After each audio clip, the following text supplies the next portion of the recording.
Buenos días, queridos hermanos. Comenzando o continuando con la clase especial que estamos recibiendo todos los católicos en la Escuela para Líderes y Agentes Pastorales La Inmaculada, le damos la más cordial bienvenida.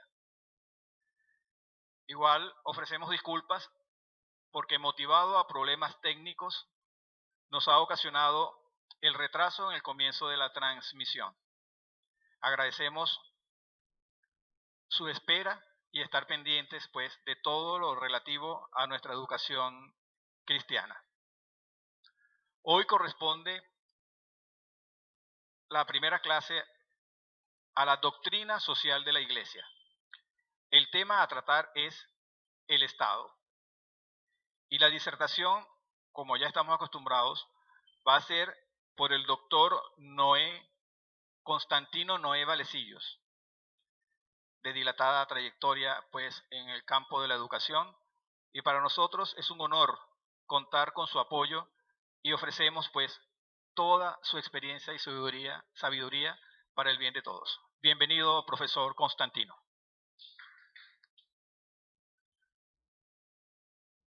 Saludos desde la Escuela para Líderes y Agentes Pastorales Católicos de la Parroquia Inmaculada de Camoruco, en Valencia, Venezuela. Damos inicio a la tercera clase de Doctrina Social de la Iglesia, haciendo un breve recuento de lo que habíamos dado en la primera y en la segunda a través del Internet. Habíamos estado hablando de los cambios que se suscitan en la historia de la humanidad, determinando épocas o edades según los criterios de los historiadores. Y decíamos que en cada época hay elementos trascendentales que cambian por completo a la sociedad. Esto por los valores que en cada ocasión entonces se manejan y resultan como los parámetros para la vida personal y para la vida social.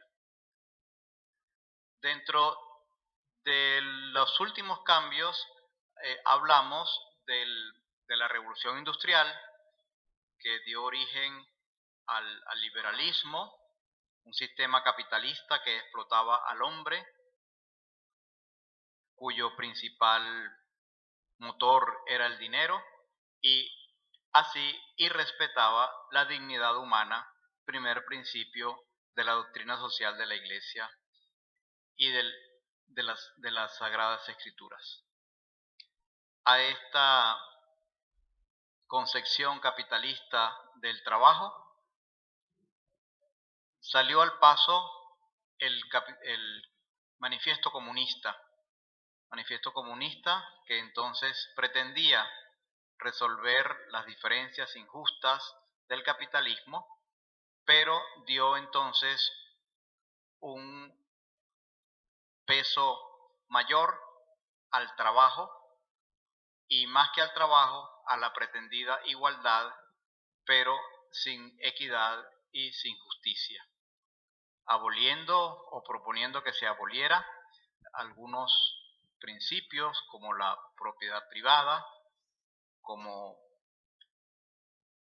el derecho de heredar, etc.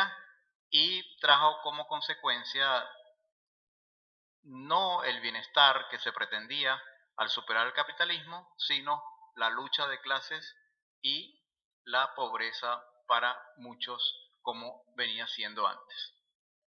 Sale al paso la encíclica Rerum Novarum de León XIII, donde, sin querer presentar una tercera vía, explica los principios que dan origen a la doctrina social de la Iglesia, entre ellos, como dijimos, la dignidad humana en primer lugar, la libertad, la vida, la verdad, y esboza por primera vez a nivel de encíclica, académicamente, muy pedagógicamente, cuáles son esos principios que deben regir las relaciones laborales entre los hombres, que es lo que nos ocupa.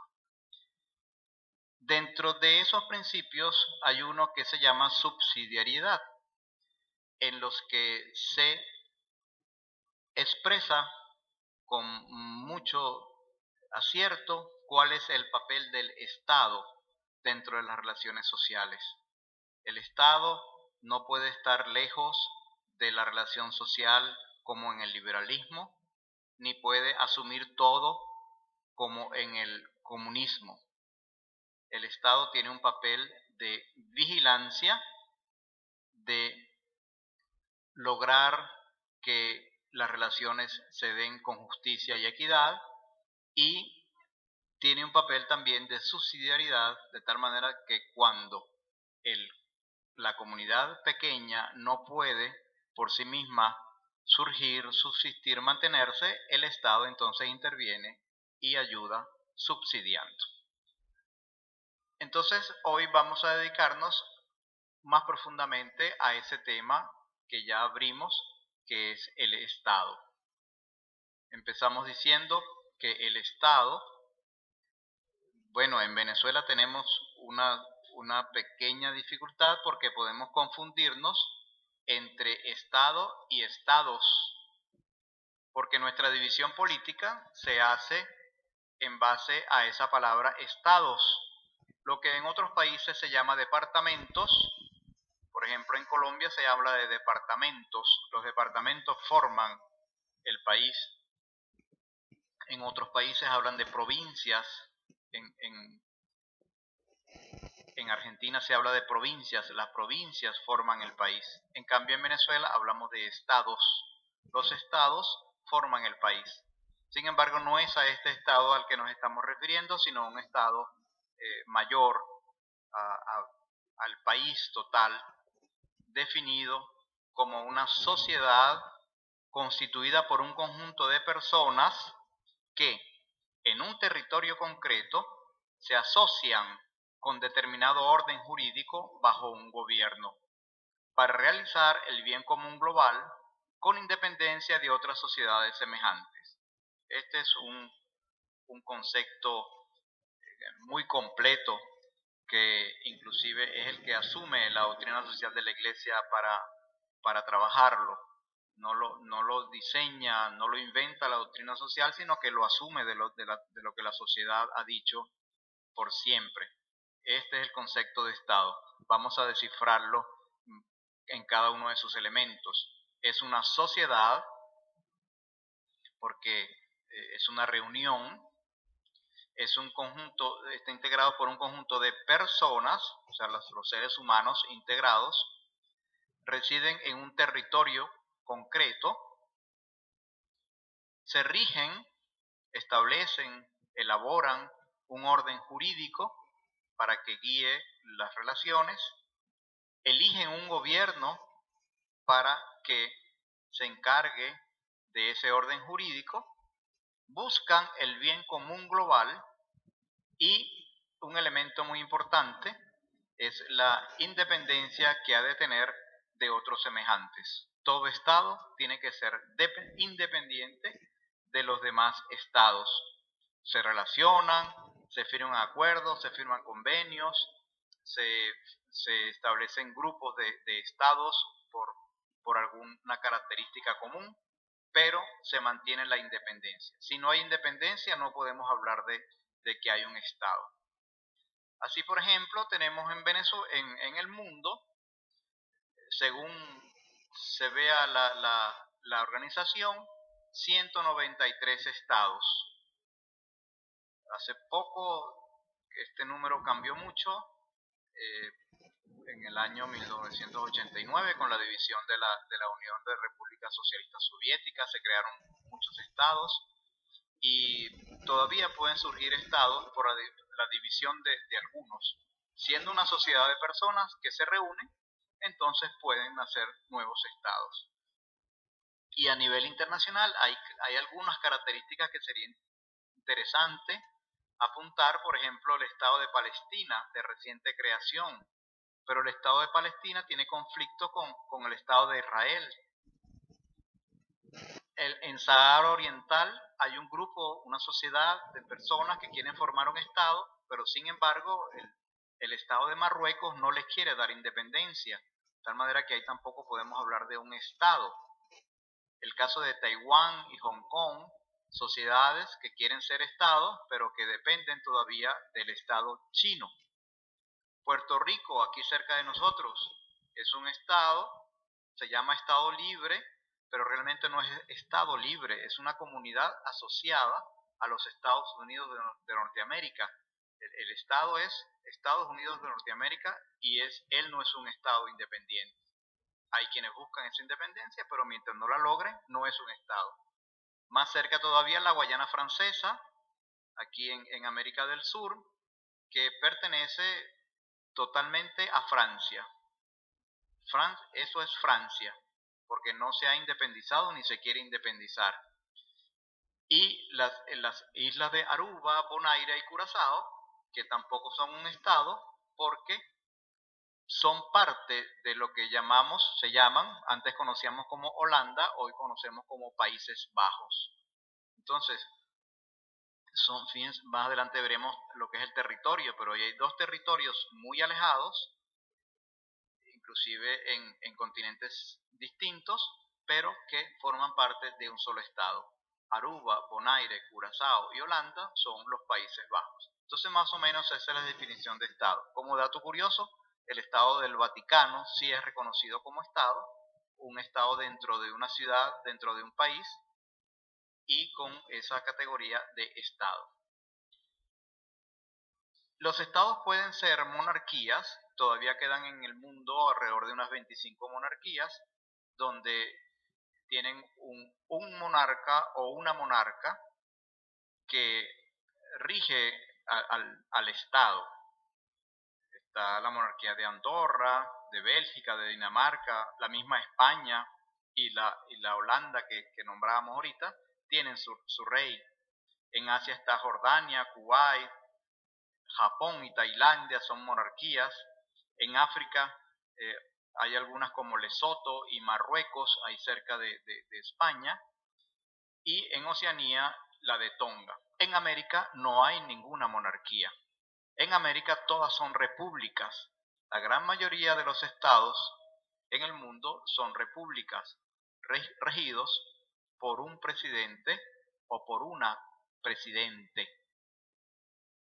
Realmente son pocas las mujeres presidentes, pero hay unas mujeres presidentes como la que vemos allí, que es la Merkel en Alemania. Aquí estuvo Cristina Kirchner en Argentina, en Brasil. Ha habido mujeres presidentes. Eso no hace ninguna distinción entre que una u otra no sea Estado. Ambos son Estados, diferentes maneras de gobernar, pero son Estados. Y también las monarquías son distintas. Hay monarquías que comparten con los parlamentos, hay otras monarquías que son totalmente solas, dependen solamente del rey, y hay repúblicas también que se manejan de manera distinta, de acuerdo a lo que los ciudadanos deciden. El segundo elemento del Estado es la población. Población es un conjunto de personas que constituyen el Estado, con diversas relaciones de nacionalidad, porque la población puede estar integrada por personas de varios estados, provenientes de varios estados, que se asimilan al Estado receptor, y diferente calidad política. Hay quienes dicen que en el estricto sentido, población solamente son los nacionales y población solamente son los ciudadanos, porque hay personas que han perdido sus derechos. Hay personas que son ciudadanos y hay personas que no son ciudadanos porque pierden sus derechos. Por lo menos momentáneamente lo pueden perder. Pero en forma general, población es el conjunto de personas, el pueblo. Después veremos diferencia también entre esos términos: población, pueblo, etc. El otro elemento fundamental, sin el cual no puede haber un Estado, es un territorio. Territorio viene de la palabra tierra. En un principio, territorio era la tierra donde se establecía ese Estado. Pero sabemos hoy en día que no solamente comprende la tierra, sino también el agua. El agua es parte del territorio e inclusive el espacio aéreo. O sea, horizontalmente y verticalmente hay estado, hay territorio que pertenece a un estado. En Venezuela, por ejemplo, hablamos de 1.075.945 kilómetros cuadrados. Y eso comprende, entonces, tierra firme, islas, y este territorio tiene dos características que hemos tratado de ubicar ahí con esas dos imágenes, y por eso es importante el territorio. Primero, la conformación geográfica. Nuestro territorio tiene una ubicación excelente porque está frente al Mar Caribe y es receptor, es puerta abierta al mundo a través de toda esa larga costa, desde el Zulia hasta Sucre. Ese es un elemento, por ejemplo, del territorio que es importante, la característica geográfica. Y la figura de negro, que indica el petróleo venezolano, porque en el territorio es fundamental también los recursos variadísimos que pueden encontrarse en ese territorio. Y históricamente se puede decir que los estados se han ido conformando en relación a las características geográficas, porque las sociedades se fundaron en sitios privilegiados por la naturaleza, por ejemplo, donde había agua. Donde había agua se establecía la comunidad de hombres y ahí iban formando ese pueblo, iba formando esa comunidad grande hasta que se conforma en un estado. Y también tiene que ver con los recursos, con el clima, etc. El territorio es muy importante para la conformación de un estado. El otro elemento para regular las relaciones de esas personas que están formando ese estado es el orden jurídico. El orden jurídico, que es un sistema coherente, tiene que ser coherencia, tiene que tener coherencia, tiene que ser válido, tiene que tener sentido. Una no se puede contradecir con la otra. Normas e instituciones. Las normas que están escritas en las leyes, las leyes orgánicas, las leyes, las constituciones, los decretos, toda la legislación escrita, y las instituciones que regulan la convivencia social mediante la autoridad política. Sin un orden jurídico no hay Estado, no habría más que un grupo de personas reunidas con intereses comunes, pero no se les podría llamar Estado si no tienen un orden jurídico, que se va perfeccionando. El nuestro derivado del orden jurídico romano, que fue muy bueno y que dio origen a las legislaciones modernas. Todavía hay leyes que se derivan de ese orden jurídico romano, del Estado romano que era el Imperio Romano. Este orden jurídico tiene que estar basado en la distinción que haga el legislador entre el bien y el mal, buscando que se regulen las cosas para que sean buenas y evitar las cosas que sean malas. Toda ley tiene que buscar el bien y tiene que evitar el mal. Por lo tanto, son obligatorias en conciencia. O sea, yo no acepto una ley que me imponga el Estado simplemente porque me la impuso el Estado, sino porque yo tengo que tener conciencia de que esa ley se elaboró buscando el bien. Por eso el orden jurídico es moral. Y cuando hay una ley que atenta contra la moral, contra el mal, entonces ya no decimos que es coherente y está fuera de lugar. O sea, la ley no puede atentar contra el bien.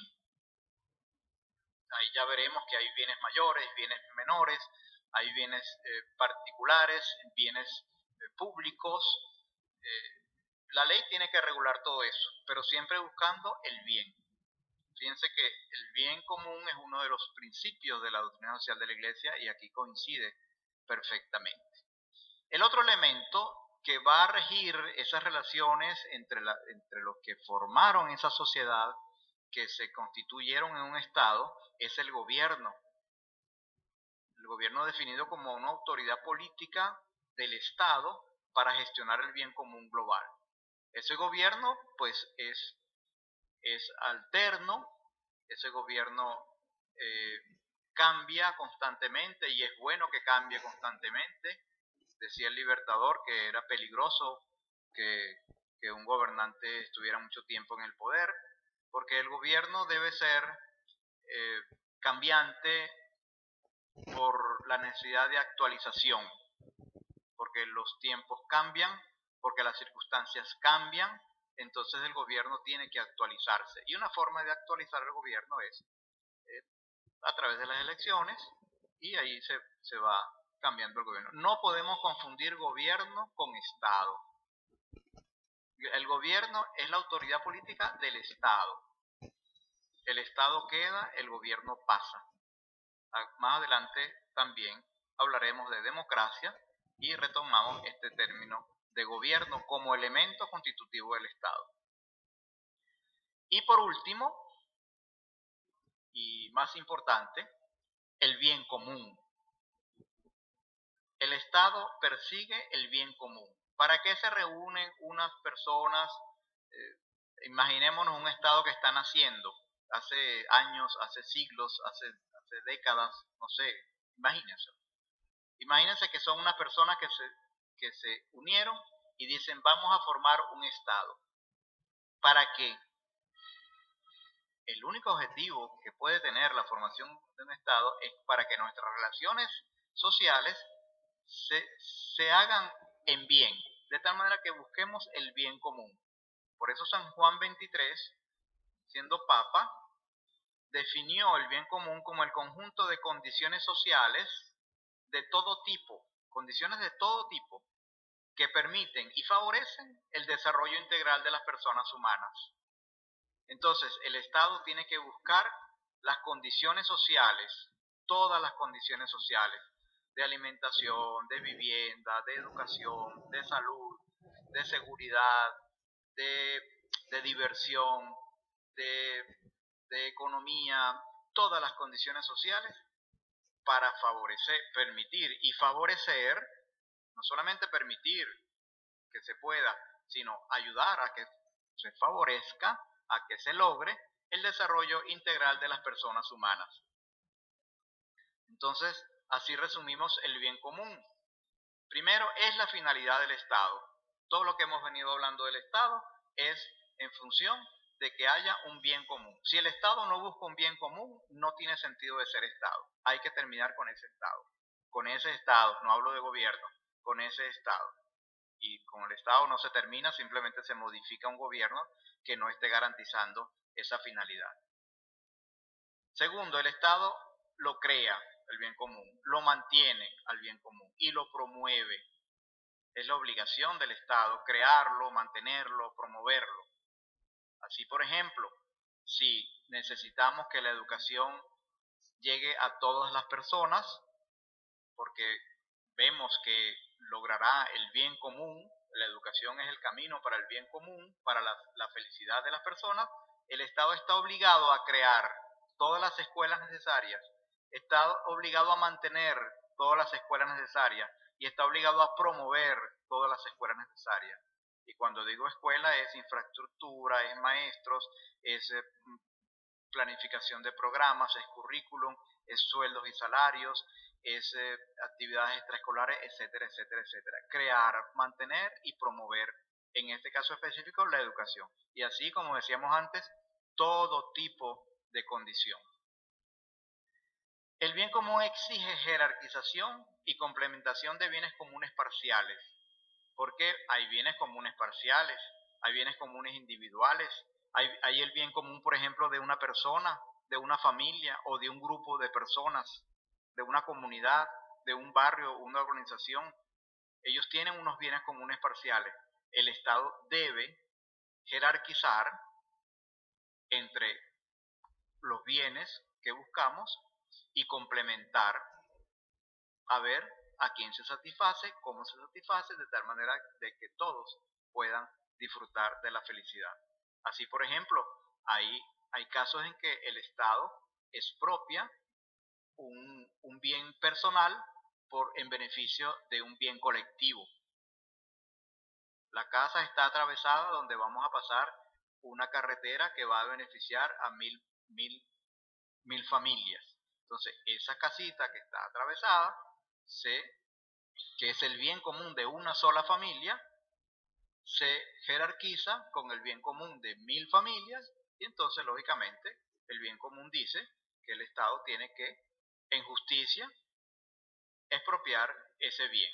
No está haciendo daño a nadie, simplemente está buscando el bien común jerarquizado. Y el bien común del hombre está por encima del bien común del Estado. Parece contradictorio porque el Estado es la reunión de los hombres, pero en base al principio de dignidad humana decimos que el bien común del hombre está por encima del bien común del Estado. Eso de que Venezuela tendrá que ser libre aunque todos se mueran de hambre, eso no puede ser. Porque primero es que nadie se muera de hambre y después es el bien común del Estado. Traigo ejemplos así parafraseando algunas ideas que hemos oído en alguna oportunidad, muchas veces de autoridades, muchas veces de gente que no sabe lo que está diciendo, pero que estos principios nos dan luces para ubicarnos en la verdad, el bien común del hombre por encima del bien común del Estado. Pasamos entonces, habiendo visto estos elementos que conforman un Estado y que derivan en el bien común como finalidad del Estado, a lo que es la democracia representativa. La democracia representativa no es más que garantizar el gobierno del pueblo, el gobierno por el pueblo y el gobierno para el pueblo. ¿Por qué tenemos que elegir representantes? Y ahí hay una figura donde hay unos de un color, otros de otro color, por lo menos hay 3, 4, 5, 6, 7 colores. Y dentro de 7 colores eligieron a una directiva donde hay 3 colores, que eso representan las ideas, las formas de gobierno que se quieren, por representación. Son 2 razones muy básicas. Vamos a esta. Primero, porque no lo sabemos todo. O sea, yo sé de educación y tú sabes de medicina y el otro sabe de ingeniería y el otro sabe arreglar carros y el otro sabe barrer una calle y el otro sabe cocinar y el otro sabe arreglar un dispositivo electrónico. Todos sabemos de parcialidades. Y así como sabemos de parcialidades en las ciencias, en la tecnología y en los oficios, también sabemos de parcialidades en las formas de gobernar. Por eso no lo sabemos todo. Tenemos que buscar quién nos represente y quien realmente represente lo que yo quiero y llevarlo a un parlamento, a un congreso, a una asamblea para que me represente. Y en segundo lugar, humanamente, porque no podemos estar en todas partes. O sea, yo no puedo hacer todo lo que necesita el Estado darme. Entonces se delega en unos unas funciones y en otros otras funciones. De tal manera que la representatividad está sustentada en estos 2 elementos. En Venezuela, hoy en día se habla de consejos comunales. Lamentablemente se queja el pueblo de que no funciona. Anteriormente habían otras organizaciones que medianamente estaban funcionando, pero básicamente a nivel nacional tenemos un poder ejecutivo nacional, un poder ejecutivo estatal y un poder ejecutivo municipal. De tal manera que el alcalde, que es quien me representa a mí en mi ciudad, resuelve los problemas de mi ciudad y él debería tener representantes de cada uno de los sectores de esa ciudad, de allí los consejos comunales, y así se va haciendo la representatividad y la organización para que no todos tengamos que hacer todo, sino que se vayan dividiendo las cargas. Es en esta democracia representativa, ya que vamos a hablar de votar y de decidir quién nos representa, importante hacer una acotación de lo que en su momento decía el Papa Pío XII. Él hacía la distinción entre pueblo y masa. Y decía que el pueblo estaba formado por personas. Y ahí tenemos esa imagen de personas que están organizadas, que tienen unas funciones, que tienen un objetivo común. Son sujetos políticos de la democracia. El pueblo es el sujeto político de la democracia. Es en el que se basa la democracia. Mientras que la masa está formada por seres humanos despersonalizados y entregados pasivamente a las decisiones de un poder sin control. Un poder que se vuelve anarquía, porque la masa no responde a ningún pensamiento lógico, la masa no responde a ninguna reflexión, la masa no responde a ninguna organización, sino simplemente son seres humanos amontonados, despersonalizados, pierden la personalidad y se entregan a lo que un gobierno decida sin que nadie lo controle. Esa gran diferencia entre pueblo y masa es la que nos va a servir para hablar de elecciones y hablar de democracia representativa. La democracia necesita varios elementos para que realmente sea democracia. La democracia necesita un pueblo, por eso dimos la definición de pueblo, no una masa, sino un pueblo o cuerpo político.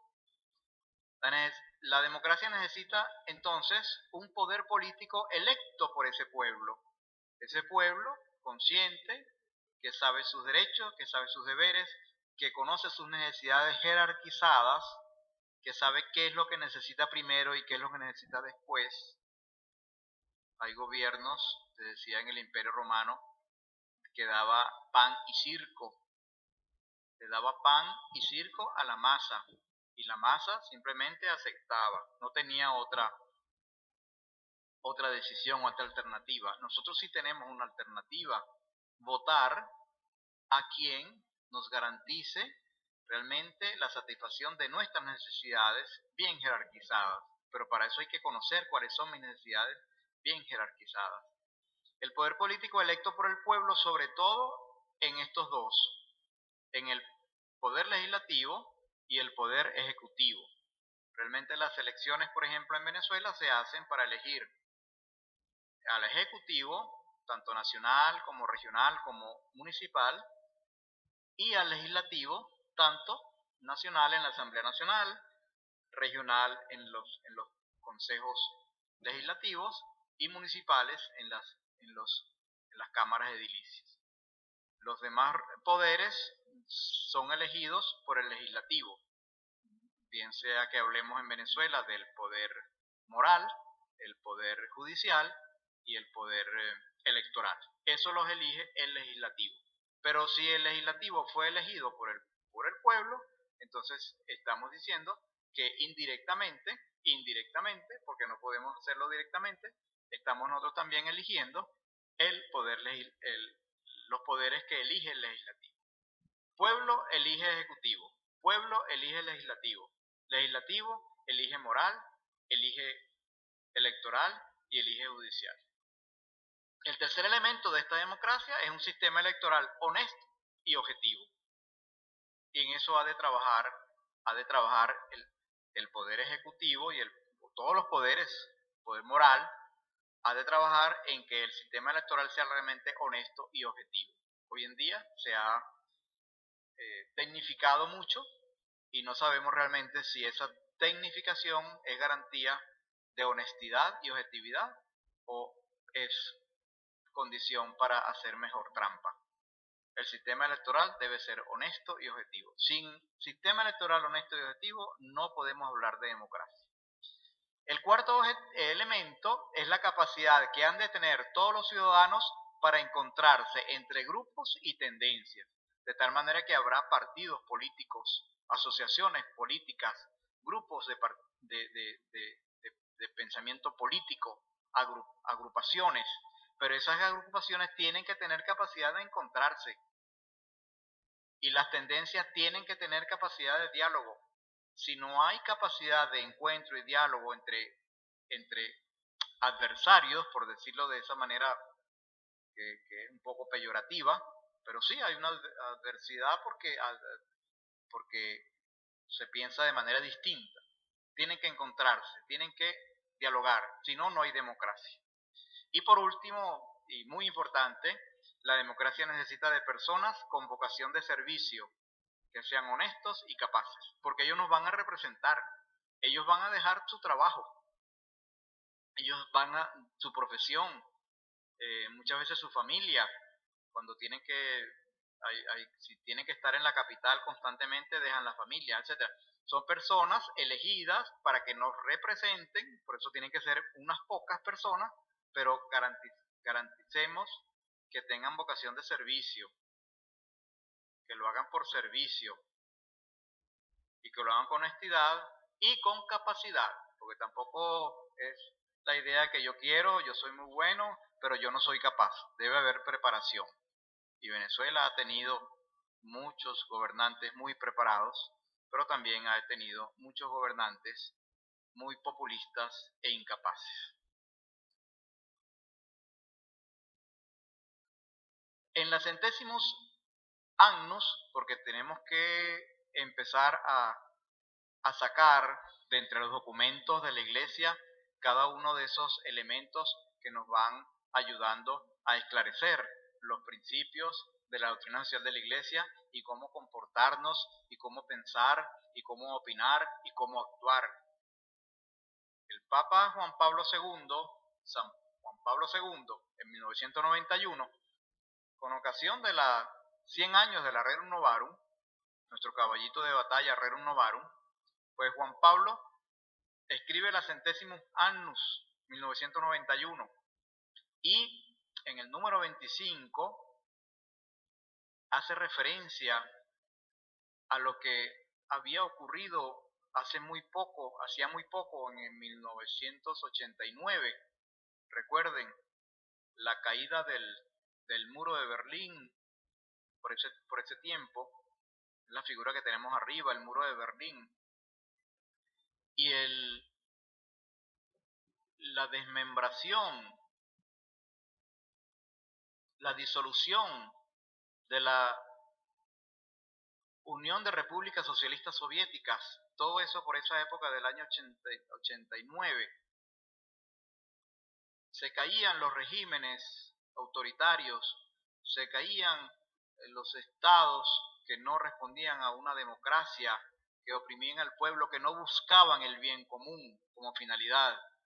Y el Papa entonces dice que la lucha contra los regímenes autoritarios debe hacerse con actividades pacíficas, valientes, inteligentes y fundadas en una profunda vida espiritual, porque estamos hablando como cristianos, estamos hablando como católicos, los cambios hay que buscarlos, hay que salir de los regímenes autoritarios, pero los caminos son la paz, la valentía, la inteligencia y la profundidad espiritual.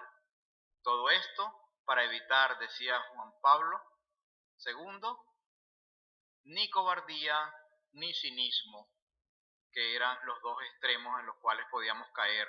Cobardía, aguantando los regímenes autoritarios callados, y cinismo, simplemente el otro extremo, haciéndonos de la vista gorda y pensando que esas cosas no le pertenecen a la vida espiritual del cristiano. Nosotros hemos insistido bastante que la doctrina social de la Iglesia es la manera como el cristiano actúa en la vida personal y social. Y esta es, ahorita que hablamos de Estado y democracia, una buena ilustración que nos da el Papa Juan Pablo II. Democracia y economía, porque la economía, si hablamos de bien común, es uno de los elementos más cruciales, porque tiene que ver con las relaciones de trabajo y el sustento diario y permanente de los seres que integran el Estado. O sea, la economía, ¿cómo queda frente a la democracia? Entonces, la doctrina social de la Iglesia nos trae tres principios muy concretos que nos pueden ayudar. El primero, que el desarrollo económico y la auténtica democracia política deben ir de la mano. No podemos poner por encima el desarrollo económico de las democracias. Eso de que, bueno, estamos muy bien, comemos bien, hay dinero en la calle, aunque no haya democracia. Ha pasado en algunos momentos de las historias de los países latinoamericanos. Estamos muy bien económicamente, aunque no haya democracia.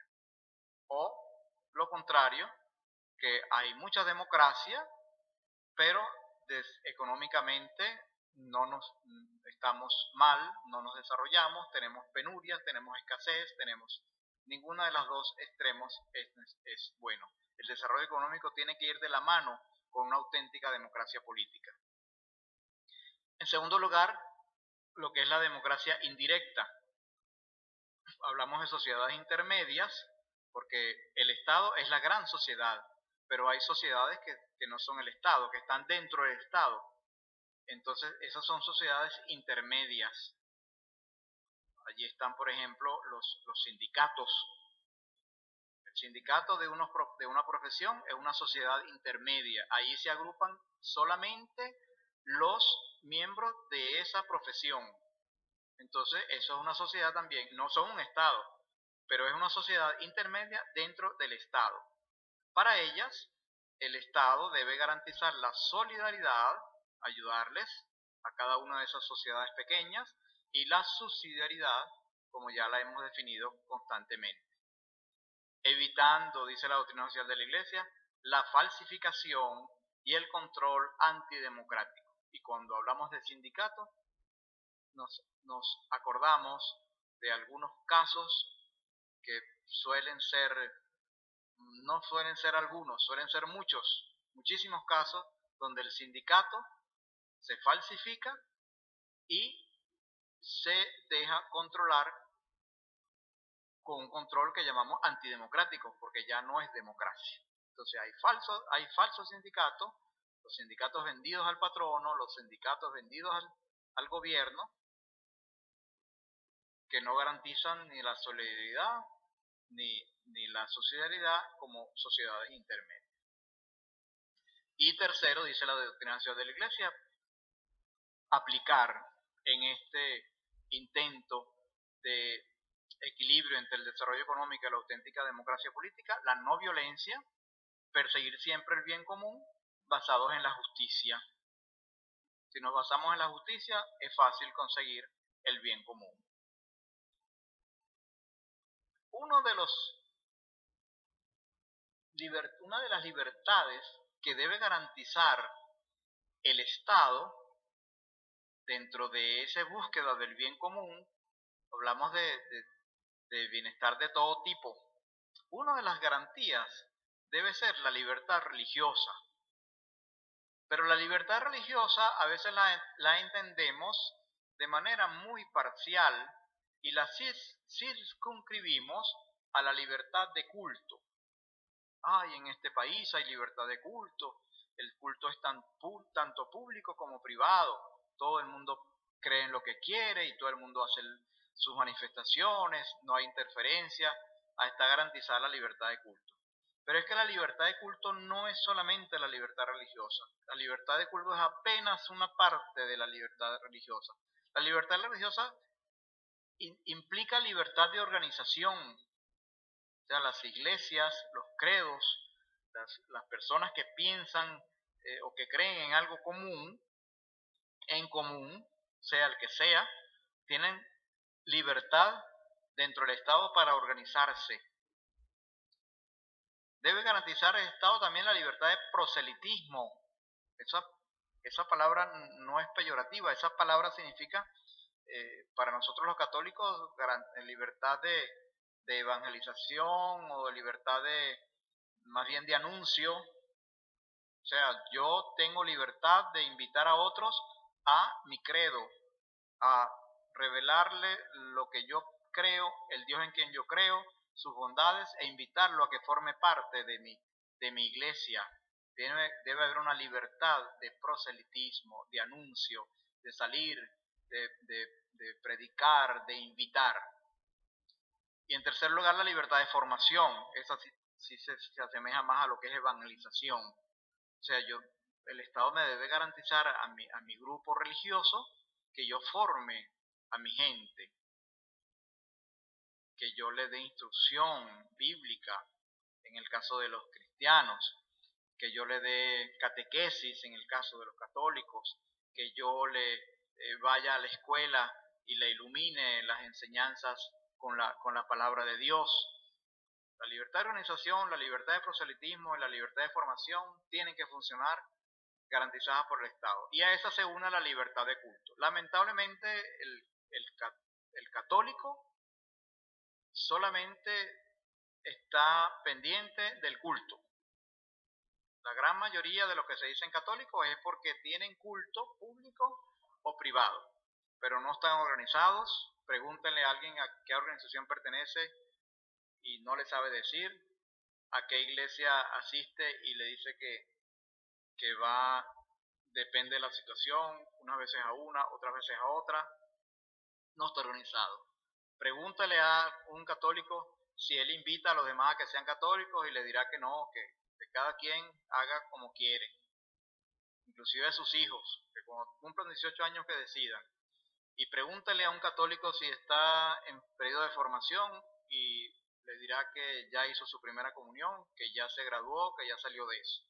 Y cuando se va a casar, el sacerdote le dice que tiene que venir 2 sábados seguidos y ponen el grito en el cielo, que le parece que es demasiado. Cuando el matrimonio es para toda la vida, la formación debería ser menor. Si la universidad pide 5 años para hacer una profesión, para el matrimonio deberían ser quizás un poquito más. 10, dicen por aquí. Entonces, el Estado debe garantizar esas 4 libertades y nosotros como ciudadanos debemos exigir esas 4 libertades. Porque de allí deriva entonces que nosotros descubramos cuál es el papel del laico. Y el documento de Puebla nos dice que la política es la preocupación responsable y eficaz del bien común. Preocupación responsable y eficaz del bien común. Entonces, el laico religioso, que el Estado le está garantizando su libertad religiosa, organizada, anunciada, formada y expresada en el culto, él debe preocuparse responsablemente y eficazmente, o sea que dé resultados, el bien común. Es una obligación de todo católico hacer política, saber de política, inmiscuirse en la política. Y agrega el documento de Puebla, con una secularidad profunda. Secularidad, unos son consagrados, obispos, sacerdotes, religiosas y religiosos, y otros son seculares, los que estamos en el siglo, los que estamos en el mundo. Entonces, secularidad profunda. No nos quiere el documento de Puebla, no nos quiere la iglesia, no nos quiere la doctrina social de la iglesia dentro de la sacristía, sino en el mundo, en el siglo. Profundamente, no de vez en cuando. Ahí pasamos 6 días a la semana, 24 horas al día, ya sea en el trabajo, ya sea en la casa, ya sea en la calle, ya sea en el transporte, etc. Y de vez en cuando vamos al templo, una vez a la semana. Hay quienes pueden ir todos los días, pero un ratico. Nosotros tenemos que estar en el siglo, profundamente, pero en el siglo como cristianos. Secularidad esencialmente cristiana, no es confundirnos con los demás y hacer lo que hacen los demás, porque ahí estaríamos perdiendo el tiempo. Ese es el papel del laico, ser fermento dentro del mundo, y la política es el camino. Y termino con esta doble función que nos propone la doctrina social de la Iglesia como laicos. La doctrina social de la Iglesia, a través de nosotros laicos, promueve la eficacia social de la fe Ahí vemos unas personas cargando unas cajas.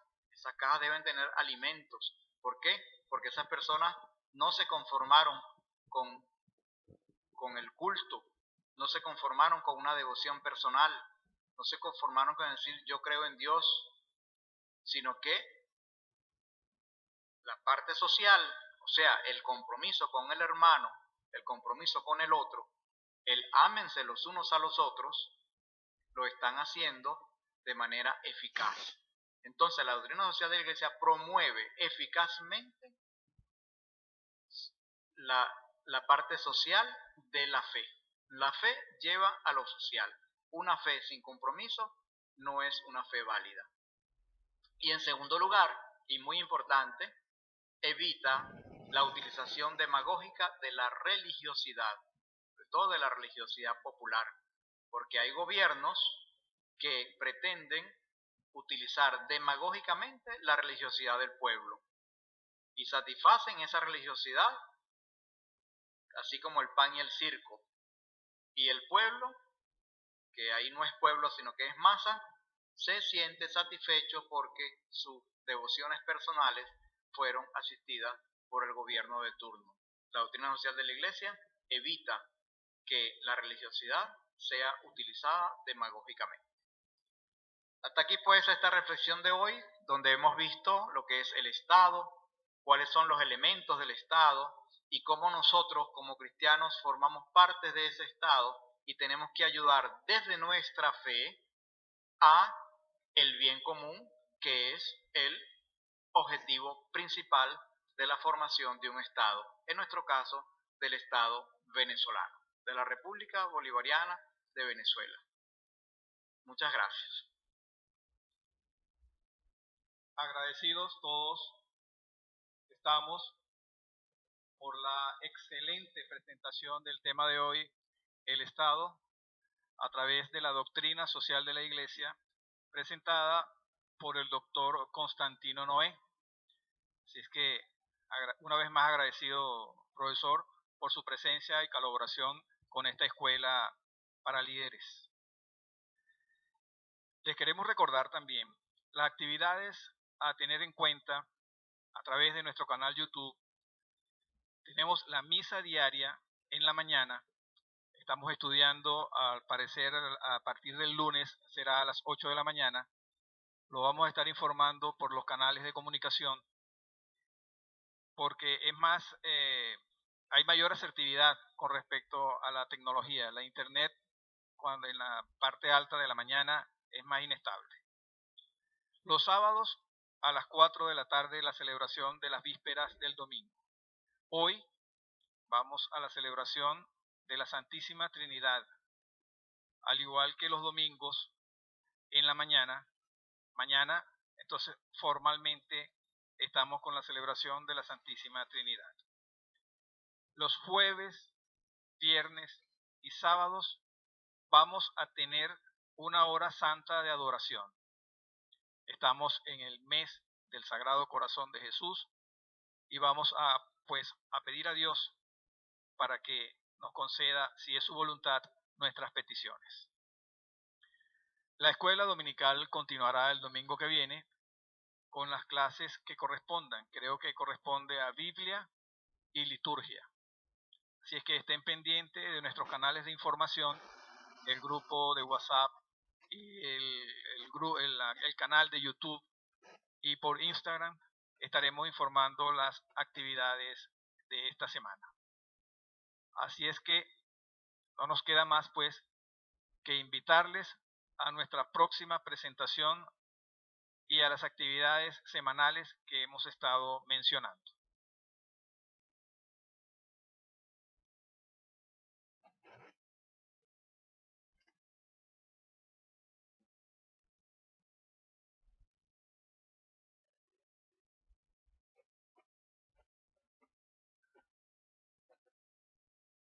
A continuación, el padre Peter Fernández Molina va a dirigirse a la comunidad de la Inmaculada.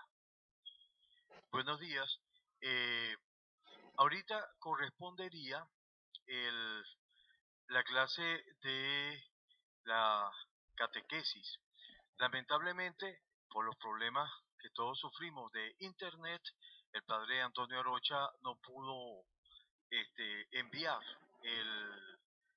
la clase. Entonces no va a haber la segunda hora de clase de catequesis con el padre Antonio Arocha. Sin embargo, apenas funciona el internet, nos va a llegar la clase y la vamos a montar en la página YouTube de la parroquia. A través de las redes, a través del grupo de escuela de formación, se le va a participar para que entonces puedan ingresar a través de internet y puedan entonces ver la clase de catequesis. Muchas gracias a todos, los animamos a que se mantengan activos en este respaldo, en esta formación que se continúa impartiendo para formarnos y de esa manera fortalecer con nuestro testimonio, con nuestra coherencia, con nuestra participación, ese reino de Dios. Que Dios los bendiga.